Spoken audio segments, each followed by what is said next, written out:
ಅನ್ನದಾನವ ತೊರೆಯದಿರು, ನಾನು ನನ್ನದು ಎನ್ನದಿರು, ಉನ್ನತಿ ಸಾಧಿಸಿ.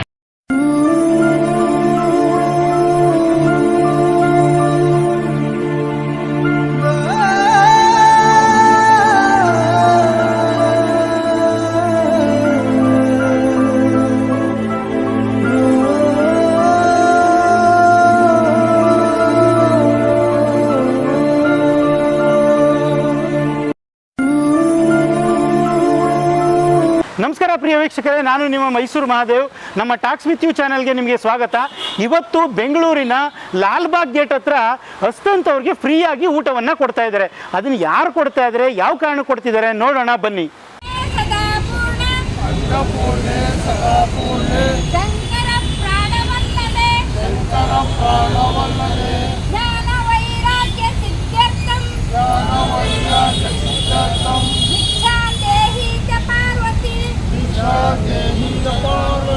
ओम शांति शांति शांति ओम शांति शांति जय श्री राम जय श्री राम जय श्री राम जय श्री राम जय श्री राम जय श्री राम.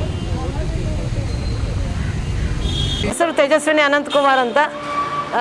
ನಾನು 27 ವರ್ಷದಿಂದ ಸಂಸ್ಥೆ ಅಧ್ಯಕ್ಷರಾಗಿ ಕೆಲಸ ಮಾಡ್ತಿದ್ದೀನಿ. ಅದಕ್ಕಿಂತ ಮೊದಲು ಮತ್ತು ಈಗೂ ನಾನು ವೈಜ್ಞಾನಿಕ ಮತ್ತು ಇಂಜಿನಿಯರಿಂಗ್ ಕ್ಷೇತ್ರದಲ್ಲಿ ಇವತ್ತಿಗೂ ಕೆಲಸ ಮಾಡ್ತಾ ಇದ್ದೀನಿ. ಇಂಜಿನಿಯರಿಂಗ್ ಯೂನಿವರ್ಸಿಟಿ ಇದೆ ಕಲ್ಕತ್ತಾದಲ್ಲಿ. Engineering one of the oldest university. ಅದು 160 ವರ್ಷದ ಹಳೆಯ ಒಂದು ಇಂಜಿನಿಯರಿಂಗ್ ಯೂನಿವರ್ಸಿಟಿ. ಅದರ ಬೋರ್ಡ್ ಏನಿರ್ತದೆ ಅದರ ಅಧ್ಯಕ್ಷರಾಗಿ ಕಾರ್ಯನಿರ್ವಹಿಸ್ತಾ ಇದ್ದೀನಿ. ಅದರ ಅದಮ್ಯ ಚೇತನ ಸಂಸ್ಥೆ ಇವತ್ತು ಅನ್ನಪೂರ್ಣ ಅಡುಗೆ ಮನೆಯ ಮುಖಾಂತರ ಬೆಂಗಳೂರಿನಲ್ಲಿ ನಾವೀಗ 5 ಕಡೆ ಉಚಿತ ಊಟದ ವ್ಯವಸ್ಥೆ ಮಾಡಿದ್ದೀವಿ. ಇದು ಕೋವಿಡ್ ಸಂದರ್ಭದಲ್ಲಿ ಪ್ರಾರಂಭ ಆಗಿರೋದು. ಅನಂತಕುಮಾರ್ ಅವರ ಮೊದಲನೆಯ ವರ್ಷದ ಶ್ರಾದ್ದದ ದಿನ ಪ್ರಾರಂಭ ಮಾಡಿದ್ದು, ಪುಣ್ಯತಿಥಿ ದಿನ ಪ್ರಾರಂಭ ಮಾಡಿ ಈಗ ನಾವು 5 ಕ್ಷೇತ್ರಗಳಲ್ಲಿ ನಡೆಸ್ತಾ ಇದ್ದೀವಿ.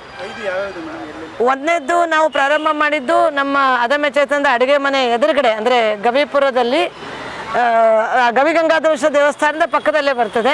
ಅಲ್ಲಿ ನಾವು ಪ್ರಾರಂಭ ಮಾಡಿದ್ರಿ 2020ಕ್ಕೆ. ಎರಡನೇದ್ದು ಜಯನಗರದಲ್ಲಿ 4th ಬ್ಲಾಕ್ನಲ್ಲಿ ಜೈನ್ ಟೆಂಪಲ್ ಎದುರುಗಡೆ ಮಾಡಿದ್ದೀವಿ. ಮೂರನೇ ಅಡುಗೆ ಮನೆ ನಾವು ಪ್ರಾರಂಭ ಮಾಡಿದ್ದು ನಗರತರಪೇಟೆಯ ನಗರೇಶ್ವರ ದೇವಸ್ಥಾನ ಎದುರುಗಡೆ. ನಾಲ್ಕನೇದ್ದು ಅಲ್ಸೂರ್ ಲೇಕ್ನ ಪಕ್ಕ ಲೇಕ್ ವ್ಯೂ ಗಣೇಶ ದೇವಸ್ಥಾನ ಅಂತಿದೆ, ಆ ದೇವಸ್ಥಾನದ ಎದುರುಗಡೆ ಇದು 5ನೇ ಅನ್ನದಾನ. 4ನೇ ಅನ್ನದಾನ. 5ನೇದ್ದು ಲಾಲ್ಬಾಗ್ ವೆಸ್ಟ್ ಗೇಟ್ ಎದುರುಗಡೆ. ಸಾಧಾರಣವಾಗಿ ಎಲ್ಲ ಕ್ಷೇತ್ರಗಳಲ್ಲೂ ಮಧ್ಯಾಹ್ನ 1-1:30ಯಿಂದ ಪ್ರಾರಂಭ ಆಗುತ್ತೆ. ಅದಮ್ಯ ಚೇತನದ ಮುಂದೆ ಸರಿಯಾಗಿ 2 ಗಂಟೆಗೆ ಪ್ರಾರಂಭ ಆಗುತ್ತೆ. ಪ್ರತಿ ಕೇಂದ್ರದಲ್ಲೂ 150ರಿಂದ 200 ಜನ ಊಟ ಮಾಡ್ತಾರೆ. ಉದ್ದೇಶ ಏನು? ಇವ್ರು ಬಂದವರೆಲ್ಲರೂ ಬಡವರೇ ಮಾಡ್ತಾರಾ? ಅದು ನಮಗೆ ಗೊತ್ತಿಲ್ಲ. ಆದರೆ ನಮ್ಮ ಉದ್ದೇಶ ಇರೋದು ದಾನಿಗಳಿಗೂ ಕೊಡುವಂತಹ ಒಂದು ಮನಸ್ಥಿತಿಯನ್ನು ದಾನಿಗಳಲ್ಲೂ ನಿರ್ಮಾಣ ಆಗುವಂಗಾಗಬೇಕು. ಜೊತೆಗೆ ಒಂದು ಹೊತ್ತಿನ ಊಟ, ಭಾರತದಲ್ಲಿ ನಾವು ಇಷ್ಟೆಲ್ಲ ಸಮಾಜದಲ್ಲಿ ಬದಲಾವಣೆ ಆಗಬೇಕು, ಅಭಿವೃದ್ಧಿ ಆಗಿದೆ, ನಾವು ಇವತ್ತು ಅಂತಾರಾಷ್ಟ್ರೀಯ ಮಟ್ಟದಲ್ಲಿ ನಮ್ಮ ದೇಶ ಇದೆ ಅಂತ ನಾವು ಹೇಳ್ತಿದ್ದಾಗ, ಪುರಾತನ ಕಾಲದಿಂದನೂ ನಮ್ಮ ಹಿರಿಯರು ನಮಗೆ ಹೇಳಿದ್ದು ಯಾರಿಗಾದ್ರೂ ಒಬ್ರಿಗೆ ಊಟ ಹಾಕಿಬಿಟ್ಟೇ ನೀವು ಊಟ ಮಾಡಬೇಕು ಅಂಥೇಳಿ ಹೇಳಿರುವಂಥ ದೇಶ. ಇವತ್ತಿಗೂ ನಮ್ಮಲ್ಲಿ ಪ್ರೋಟೀನ್ ಯುಕ್ತ ಆಹಾರಗಳಿಲ್ಲ, ಇವತ್ತಿಗೂ ತರಕಾರಿಗಳನ್ನು ತಿನ್ನಲ್ಲ, ಇವತ್ತಿಗೂ ಶುದ್ಧವಾದ ಆಹಾರ ಸಿಗೋದಿಲ್ಲ, ದುಡ್ಡು ಕೊಟ್ಟರೂ ಸಿಗಲ್ಲ. ಆದರೆ ನಮ್ಮ ಉದ್ದೇಶ ಏನಿತ್ತು, ಯಾರ್ಯಾರಿಗೆ ಅವಶ್ಯಕತೆ ಇದೆ ಅವರು ಬಡವರು ಶ್ರೀಮಂತರು ಅಥವಾ ಅದನ್ನು ಗಮನಿಸದೆ ಯಾರು ಇಲ್ಲಿ ನಮ್ಮ ಹತ್ರ ಬರ್ತಾರೋ ಅವ್ರಿಗೆ ನಾವು ಶುದ್ಧವಾದ ರುಚಿ ಶುಚಿ ಬಿಸಿಯಾದ ಊಟ ನಾವೇನು ಮನೆಯಲ್ಲಿ ಮಾಡ್ತೀವೋ, ನಾವೇನು ಅದಮ್ಯದಲ್ಲಿ ಮಾಡ್ತೀವೋ ಅದೇ ಊಟ ಯಾರೇ ಬಂದರೂ ಕೊಡಬೇಕು ಅನ್ನೋದು ಅದರ ಉದ್ದೇಶ. ಆ ಉದ್ದೇಶದ ಒಂದು ಫಲ ಅದು ಬೇರೆ ಬೇರೆ ರೀತಿಯಲ್ಲಿ ಕಾಣಿಸುತ್ತೆ. ಅದೇ ನೇರವಾಗಿ ನಮಗೆ ವಾಪಸ್ ಬಂದುಬಿಡುತ್ತೆ ಅಂತಲ್ಲ. ಯಾವ ರೀತಿ ಗಿಡ ಇವತ್ತು ಸಸಿ ಹಾಕ್ತೀವಿ, 20 ವರ್ಷದ ನಂತರ ಹಣ್ಣು ಕೊಡ್ತದೆ, ನಾವೇ ತಗೊಳ್ತೀವಿ ಅಂತಿಲ್ಲ, ಯಾರೋ ತಗೊಳ್ತಾರೆ. ಆದರೆ ಭಾರತದ ಈ ಅನ್ನದಾನದ ಕಲ್ಪನೆಯನ್ನು ಮುಂದೆ ತಗೊಂಡು ಹೋಗಬೇಕು.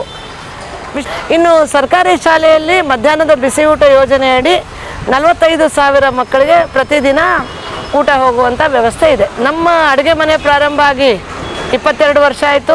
21 ಮುಗಿದು 22ನೇ ವರ್ಷಕ್ಕೆ ಕಾಲಿಡ್ತಾ ಇದ್ದೀವಿ. 2 ವಿಶೇಷತೆ ನಮ್ಮ ಅಡುಗೆ ಮನೆಯದು.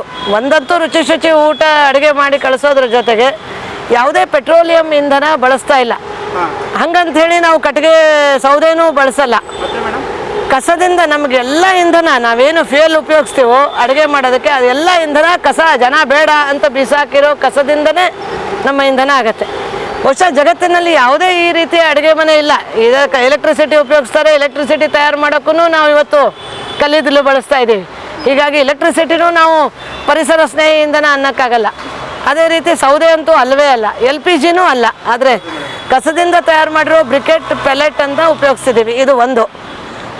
ಎರಡನೇದ್ದು, ನಮ್ಮ ಅಡುಗೆ ಮನೆಯಲ್ಲಿ ಕಸದ ಬುಟ್ಟಿ ಇಲ್ಲ. ನಮ್ಮ ಅಡುಗೆ ಮನೆಯಲ್ಲೂ ಇಲ್ಲ, ಈ ಊಟದ ಸ್ಥಳಗಳಲ್ಲೂ ನೀವು ನೋಡಿರ್ಬೋದು, ಇಲ್ಲೂ ಡಸ್ಟ್ಬಿನ್ ಇಲ್ಲ. ನನ್ನ ಮನೆಯ ಅಡುಗೆ ಮನೆಯಲ್ಲೂ ಡಸ್ಟ್ಬಿನ್ ಇಲ್ಲ. ಎಷ್ಟೋ ಕಾರ್ಯಕ್ರಮಗಳನ್ನು ನಾವು ಜನ ಮಾಡ್ತಾರೆ, ಅಲ್ಲೂ ಡಸ್ಟ್ಬಿನ್ ಇಲ್ಲದೆ ಮಾಡೋದಕ್ಕೂ ನಾವು ಸಹಾಯ ಮಾಡ್ತಾಯಿದ್ದೀವಿ. ಅಂದರೆ ಯಾವುದೇ ಕಸ ಇಲ್ಲದೆ ಅಡುಗೆ ಮನೆಯೂ ಮಾಡ್ಬೋದು, ಊಟನೂ ಮಾಡ್ಬೋದು ಅನ್ನೋದಕ್ಕೆ ಅದಮ್ಯ ಚೇತನ ಬೇರೆ ಬೇರೆ ಪ್ರಕಾರಗಳನ್ನು ಮಾಡಿ ಅವ್ರಿಗೆ ಬೇಕಾಗಿರುವಂತಹ ತರಬೇತಿಯನ್ನು ನಾವು ಕೊಡ್ತೀವಿ. ತರಕಾರಿ ಸಿಪ್ಪೆಯಿಂದ ಗೊಬ್ಬರ ಹೆಂಗೆ ಮಾಡೋದು, ಅನ್ನ ಉಳಿದಿರೋದನ್ನು ಬಯೋಗ್ಯಾಸಿಗೆ ಹಾಕುವಂಥದ್ದು, ಮೊದಲೇದ್ದು ಉಳಿದಿರೋ ಅನ್ನನ ಬಡವ್ರಿಗೆ ಕೊಡೋದು, ಕೆಟ್ಟು ಹೋಗಿರೋ ಅನ್ನವನ್ನು ಕೆಳಗೆ ಬಿದ್ದಿರೋದನ್ನು ಬಯೋಗ್ಯಾಸ್ಗೆ ಹಾಕೋದು, ತರಕಾರಿ ಸಿಪ್ಪೆಯಿಂದ ಗೊಬ್ಬರ ಮಾಡುವಂಥದ್ದು, ಪ್ಲಾಸ್ಟಿಕ್ ತರುವಂಥದ್ದನ್ನು ಕಡಿಮೆ ಮಾಡೋದು. ಅದು ತಪ್ಪಿ ಬಂದರೆ ಪ್ಲಾಸ್ಟಿಕ್ಕನ್ನು ತೊಳೆದು ಒರೆಸಿ ಇಟ್ಟರೆ ಜೋಡಿಸಿ ರೀಸೈಕಲಿಗೆ ಕಳಿಸ್ಬೋದು. ಅಂದರೆ ಎಲ್ಲಿಂದ ಪ್ರಾರಂಭ ಆಗುತ್ತೆ ಅಂತಂದರೆ, ಒಂದು ಪ್ಲಾಸ್ಟಿಕ್ ಚೀಲ ಕತ್ತರಿಸುವಾಗ ಸಹ ಗಮನಿಸಬೇಕು. ಸಣ್ಣ ತುಂಡು ಹಿಂಗೆ ಕತ್ತರಿಸಿದೆ, ಹೀಗೆ ಕತ್ತರಿಸಿದ್ರೆ ತುಂಡು ಬೇರೆ ಆಗಲ್ಲ. ಇದನ್ನೇ ನೀವು ಚೀಲ ಅಂತ ಅಂದ್ಕೊಂಡ್ರೆ, ಇದೇ ಪ್ಲಾಸ್ಟಿಕ್ ಚೀಲ ಅಂದ್ಕೊಂಡ್ರೆ, ಹೀಗೆ ಕತ್ತರಿಸ್ಬಿಟ್ರೆ ತುಂಡು ಬೇರೆ ಆಗುತ್ತೆ. ಹಾಲಿನ ಚೀಲ, ಮೊಸರು ಎಲ್ಲ ಹೀಗೆ ಕತ್ತರಿಸಿದ್ರೆ ಆವಾಗ ದೊಡ್ಡ ಕವರು ಎಲ್ಲೋ ಸಿಗುತ್ತೆ, ರೀಸೈಕಲ್ ಮಾಡ್ಬೋದು. ಇದನ್ನು ನಾವು ಮನೆಯಲ್ಲೂ ಪಾಲಿಸಬೇಕು, ಕಾರ್ಯಕ್ರಮದಲ್ಲೂ ಪಾಲಿಸಬೇಕು. ಕಾಗದ ಇಕೋ ಫ್ರೆಂಡ್ಲಿ ಅಂದ್ಕೊಳ್ತೀವಿ, ಅದು ತಪ್ಪು. ಕಾಗದವನ್ನು ಮರದಿಂದನೇ ಕತ್ತರಿಸಿ ಮಾಡೋದು. ಹೀಗಾಗಿ ಅದು ಬೇಡ. ನಾವು ದಿನ 50,000 ಜನ ಎಲ್ಲ ಸೇರಿದರೆ 60,000 ಜನ ಊಟ ಮಾಡ್ತಾರೆ. 60,000 ಜನ ಊಟ ಮಾಡಿದ್ರು ಎಲ್ಲೂ ಊಟದ ಮನೆಯಲ್ಲೂ ಕಸ ಇರಲ್ಲ, ಅಡುಗೆ ಮನೆಯಲ್ಲೂ ಕಸ ಇರಲ್ಲ. ಇದನ್ನು ಮಾಡೋಕ್ಕೆ ಸಾಧ್ಯ ಆಗಿದೆ. ಕಳೆದ 15 ವರ್ಷದಿಂದ ನಾವು ಕಸರಹಿತ ಅಡುಗೆ ಮನೆ ಅಂತ ನಡೆಸ್ತಾ ಇದ್ದೀವಿ. ಇದನ್ನ ಕರ್ನಾಟಕ ಭಾರತದಾದ್ಯಂತ ಬಳಸ್ಕೊಂಡ್ರೆ ಒಂದು ದೊಡ್ಡ ಸಂಚಲನೆ ಆಗುತ್ತಲ್ಲ ಮೇಡಮ್? ಖಂಡಿತವಾಗ್ಲೂ ಆಗುತ್ತೆ. ಅದನ್ನು ಸರ್ಕಾರಗಳು ನೋಡಬೇಕು, ಸಾರ್ವಜನಿಕರು ಮಾಡಬೇಕು. ಇದು ಯಾರೋ ಒಬ್ಬರು ಮಾಡುವಂಥದ್ದಲ್ಲ, ಪ್ರತಿಯೊಬ್ಬರು ಇದರಲ್ಲಿ ಸಹಭಾಗಿಗಳಾಗಬೇಕು. ಈಗ ನನ್ನ ಮನೇಲಿ ಯಾವ ಸರ್ಕಾರವೂ ಸಹಾಯ ಮಾಡಲ್ಲ, ಬೇಕಾಗಿಲ್ಲ. ನಾನೇ ತಿಳ್ಕೊಳ್ಬೇಕಾಗತ್ತೆ. ನಾನು ಕಸ ಮಾಡದೆ ನಾನು ನನ್ನ ಮಗಳ ಮದುವೆ ಮಾಡ್ಬೋದು, ಕಸ ಆಗದೆ ನಾನು ಬರ್ತ್ಡೇ ಕಾರ್ಯಕ್ರಮ ಮಾಡ್ಬೋದು. ಇದು ನಾವು ಮಾಡಿ ತೋರಿಸಿದ್ದೀವಿ. ಬೇಕಾದವರು ಅದಮ್ಯ ಚೇತನಕ್ಕೆ ಭೇಟಿ ಕೊಡ್ಬೋದು, ಸಲಹೆನೂ ತಗೋಬೋದು. ಇಂಟರ್ನೆಟ್ಟಲ್ಲೆಲ್ಲ ವಿಷಯಗಳು ಇರ್ತವೆ. ನಮ್ಮ ವೆಬ್ಸೈಟನ್ನು ಭೇಟಿ ಕೊಡಿ, ಅದರಿಂದನೂ ಮಾಡ್ಬೋದು. ಮೇಡಮ್, ತಾವು ಮತ್ತೆ ಬೆಂಗಳೂರಿನಾದ್ಯಂತ ಏನೇ ಕಾರ್ಯಕ್ರಮ ಆದರೂ ತಟ್ಟೆ ಲೋಟಗಳನ್ನು ಫ್ರೀಯಾಗಿ ಕೊಡ್ತಾರೆ ಅಂತ ಏನು ಕಾನ್ಸೆಪ್ಟ್ ಮೇಡಮ್ ಇದು? ಇದನ್ನೇ ನಾನು ಹೇಳಿದ್ನಲ್ಲ, ನಮ್ಮ ಅಡುಗೆ ಮನೆಗಳು ಹೇಗೆ ಶೂನ್ಯ ತ್ಯಾಜ್ಯ ಆಗೋದು, ಹಾಗೆ ಇವತ್ತು ನಾವು ಎಲ್ಲೇ ಕಾರ್ಯಕ್ರಮಕ್ಕೆ ಹೋಗಿ, ಸೆಮಿನಾರ್ಗೆ ಹೋಗಿ, ಯಾವುದೋ ಗ್ರೌಂಡಲ್ಲಿರುವಂಥ ಯಾರ್ದೋ ಭಾಷಣ ಕಾರ್ಯಕ್ರಮ ಇದ್ದರೆ ಒಂದು 500 ಜನ ಸೇರಿದರೆ 500 ಅಡಿಕೆ ತಟ್ಟೆ ಬರ್ತದೆ, 500 ಲೋಟಗಳು ಬರ್ತವೆ ಕುಡಿಯೋ ನೀರಿಗೆ. ಇಲ್ಲ ಪ್ಲಾಸ್ಟಿಕ್ ಬಾಟ್ಲಿಗಳು ಬರ್ತವೆ, ಪ್ಲಾಸ್ಟಿಕ್ ಚಮಚ ಬರ್ತವೆ. ಯಾಕಂದರೆ ಉಡನ್ ಚಮಚ ಆದ್ರೂ ವೇಸ್ಟೇ, ಅದು ಒಮ್ಮೆ ತಿಂದು ಬಿಸಾಕಿ ಬಿಡ್ತಾರೆ, ಗಾರ್ಬೇಜ್ ಆಗುತ್ತೆ. ಹೀಗಾಗಿ ಕಾಗದ ನಾವು ಅಂತೀವಿ ಇಕೋ ಫ್ರೆಂಡ್ಲಿ ಅಂತ. ಅದು ಹೇಗೆ ಇಕೋ ಫ್ರೆಂಡ್ಲಿ ಆಗುತ್ತೆ? ಯಾರು ಅದನ್ನು ತೊಗೊಂಡೋಗಿ ಗೊಬ್ಬರ ಮಾಡ್ತಾ ಇದ್ದಾರೆ ಇವತ್ತು? ಅದರಲ್ಲೂ ಪ್ಲಾಸ್ಟಿಕ್ ಲೇಯರ್ ಇರ್ತದೆ. ಅದಕ್ಕೆ ನಾವೇನು ಹೇಳಿದ್ವಿ ಅಂದರೆ, ನಮ್ಮ ಕಡೆಯಿಂದ ಸ್ಟೀಲ್ ತಟ್ಟೆ ಲೋಟ ನಾವು ಇಟ್ಕೊಂಡಿದ್ದೀವಿ. ಮೊನ್ನೆ ಅನಂತಕುಮಾರ್ ಅವರು ಇದ್ದಾಗಲೇ ಆ ಸಂಗ್ರಹ ಇದೆ, ಮತ್ತು ಅದಕ್ಕೆ ಸೇರಿಸ್ತಾ ಇರ್ತೀವಿ.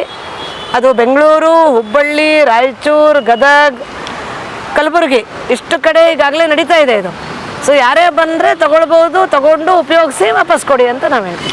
ಯಾರೇ ಬಂದು ತಟ್ಟೆ ಲೋಟ ಕೇಳಿದ್ರೆ ಅದನ್ನು ಫ್ರೀಯಾಗಿ ಕೊಡ್ತಾ ಇದ್ದೀರಾ ಮೇಡಮ್? ಡಿಪಾಸಿಟ್ ತೊಗೊಳ್ತೀವಿ. ಯಾಕಂದ್ರೆ ಅವ್ರು ವಾಪಸ್ ಬರಲಿಲ್ಲ ಅಂದ್ರೆ ನಮ್ಮ ತಟ್ಟೆ ಹೋಗ್ಬಿಡುತ್ತೆ. ಡಿಪಾಸಿಟ್ ತೊಗೊಳ್ತೀವಿ, ಲೆಕ್ಕ ವಾಪಸ್ ಕೊಟ್ಟ ತಕ್ಷಣ ಎಲ್ಲ ದುಡ್ಡು ವಾಪಸ್ ಕೊಟ್ಬಿಡ್ತೀವಿ. ಅಂದರೆ ನಿಮ್ಮಲ್ಲಿ ಎಷ್ಟು ಅವೈಲಬಿಲಿಟಿ ಇದೆ ಮೇಡಮ್? ನನ್ನ ಹತ್ರ 10,000 ತಟ್ಟೆಗಳಿದೆ. ಅಂದರೆ ಯಾವುದೇ ಒಂದು ದೊಡ್ಡ ಕಾರ್ಯಕ್ರಮಕ್ಕೂ ಉಚಿತವಾಗಿ ಕೊಡ್ತೀರಾ? ನನ್ನ ಮಗಳ ಮದುವೆಗೆ ಕೊಟ್ಟಿದ್ದೀನಿ ನಾನು. ನನ್ನ ಮಗಳ ಮದುವೆಗೆ ಆ ತಟ್ಟೆ ಉಪಯೋಗಿಸಿ, ಅಷ್ಟು ಒಳ್ಳೆ ಕ್ವಾಲಿಟಿದಿದೆ. ನಾವು ನೆನ್ನೆ ನೋಡಿದ್ವಿ ಮೇಡಮ್, ಚಿಕ್ಕ ಕಾರುಗಳಲ್ಲಿ ತಗೊಬಂದು ವಾಪಸ್ ಕೊಡ್ತಿದ್ರು. ಇದು ನಿಜವಾಗ್ಲೂ ಸಮಾಜದಲ್ಲಿ ಮುಖ್ಯವಾಗಿ ಬೇಕಾಗಿರೋ ಒಂದು ಬದಲಾವಣೆ. ಸಂಬಂಧಪಟ್ಟಿದ್ದು ನಾನು ಹೇಳ್ದಂಗೆ ನಮ್ಮ ಪಾಕಶಾಲೆಯೇ ಪಾಠಶಾಲೆ. ಅಕ್ಕಿ ತೊಳೆದಿರೋ ನೀರು ಮೋರಿಗೆ ಬಿಟ್ಬಿಡ್ಬೋದಿತ್ತು, ಅದನ್ನು ನಾವು ಟ್ಯಾಂಕರ್ ಹಾಕಿ ಗಿಡಕ್ಕೆ ಹಾಕ್ತಾ ಇದ್ದೀವಿ. ಮನೆಗಳಲ್ಲಿ ಟ್ಯಾಂಕರ್ಗೆ ಹಾಕಬೇಕಾಗಿಲ್ಲ. ಒಂದು ಬಕೆಟಲ್ಲಿ ಹಾಕಿ ತರಕಾರಿ ತೊಳೆದಿರೋದು ಅಕ್ಕಿ ಬಕೆಟಲ್ಲಿ ಹಾಕಿ ನಿಮ್ಮ ಮನೆ ಮುಂದಿರೋ ಗಿಡಕ್ಕೋ, ನಿಮ್ಮ ತಾರಸಿ ತೋಟಕ್ಕೋ, ನಿಮ್ಮ ಮನೆ ಮುಂದಿರೋ ಗಿಡಕ್ಕೆ ಹಾಕ್ಬೋದು. ಭೂಮಿ ಆದರೂ ಹಿಡ್ಕೊಳ್ಳುತ್ತೆ. ಹೀಗೆ ಪ್ಲಾಸ್ಟಿಕ್ ಕವರಿಂದ ಏನು ಮಾಡ್ಬೋದು, ಕಾಗದದಿಂದ ಬೇರೆ ಏನೇನೋ ಪೆನ್ ಸ್ಟ್ಯಾಂಡ್ ಮಾಡ್ಬೋದು. ಈ ಥರದ ವಿವಿಧ ಇದನ್ನು ಕಾರ್ಯಕ್ರಮಗಳನ್ನು ಮಾಡೋದ್ರ ಮುಖಾಂತರ ನಾವು ಕಲಿತೀವಿ, ಮಕ್ಕಳು ನೋಡಿ ಕಲಿಬೇಕು. ಇವತ್ತು ಹೇಳಿ ಕಲಿಯೋದಕ್ಕಿಂತ ಹೇಳ್ತಾನೆ ಇರ್ತೀವಿ, ಯಾರೂ ಕೇಳೋರಿಲ್ಲ. ಅದಕ್ಕಿಂತ ನಾವು ಮಾಡಿ ತೋರಿಸಿದ್ದೀವಿ. ಖಂಡಿತವಾಗಿ ಅದು ಒಂದು ಪಾಠ ಆಗತ್ತೆ. ಟಾಕ್ಸ್ ವಿತ್ ಯು ಲೈಕ್ ಮಾಡಿ, ಶೇರ್ ಮಾಡಿ, ಸಬ್ಸ್ಕ್ರೈಬ್ ಮಾಡಿ. Thank you.